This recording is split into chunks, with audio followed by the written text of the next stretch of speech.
संतोष देशमुख हत्या प्रकरणामध्ये 5 गोपनीय साक्षीदारांचे जबाब। हत्येच्या कटाविषयी विस्तृत माहिती उघड।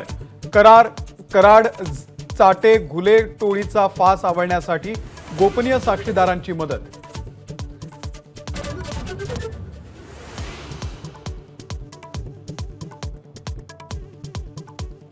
मस्साजोगमधून काँग्रेसच्या सद्भावना रॅलीला सुरुवात। प्रदेश अध्यक्ष हर्षवर्धन सपकाळ यांच्यासह देशमुख कुटुंबीय सुद्धा रॅलीमध्ये सहभागी।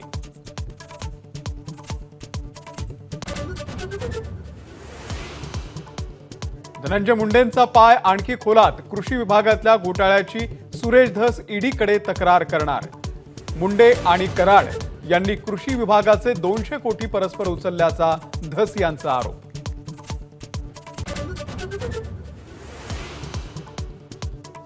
आशिष शेलार यांच्यासाठी चक्क तुळजाभवानीचे अभिषेक थांबवले। मंदिर पाहणीसाठी मंदिरात पोहोचले तेव्हा सुरू होते भाविकांचे बुकिंग केलेले अभिषेक। भक्तांमध्ये नाराजीचा सूर।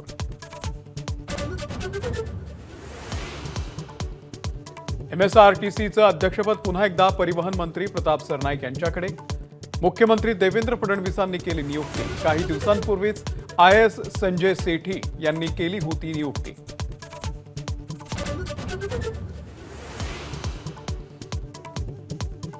औरंगजेबाच्या कबरीवरून आता राज्यामध्ये वादळ निर्माण होण्याची शक्यता।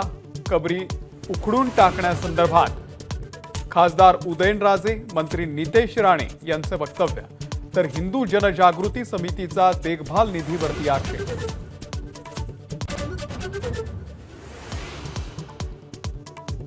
दुकानांवरच्या मराठी पाट्यांनंतर मुंबईतले हॉटेल्स, उपाहारगृह आणि दुकान मालकांनी मेन्यू कार्ड मराठीत करण्याचा ठाकरेंच्या शिवसेनेचा आग्रह।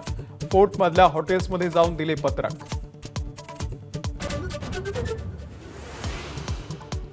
महाराष्ट्राची लोकसंख्या 12,80,00,000वरती गेल्याचा आर्थिक सर्वेक्षणामध्ये अंदाज। प्रजनन दर घटल्यानं 15 वर्षांच्या आतल्या वयोगटाची लोकसंख्या 19.6% घट।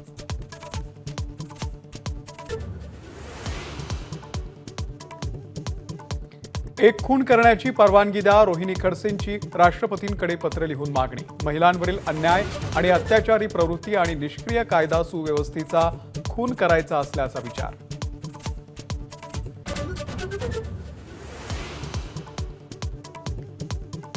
जागतिक महिला दिनाच्या निमित्तानं विविध कार्यक्रमांची रेलचेल। कालपासून लाडकी बहीण योजनेच्या लाभार्थींना हप्ता देण्यास सुरुवात। एबीपी माझा, उघडा डोळे बघा नीट।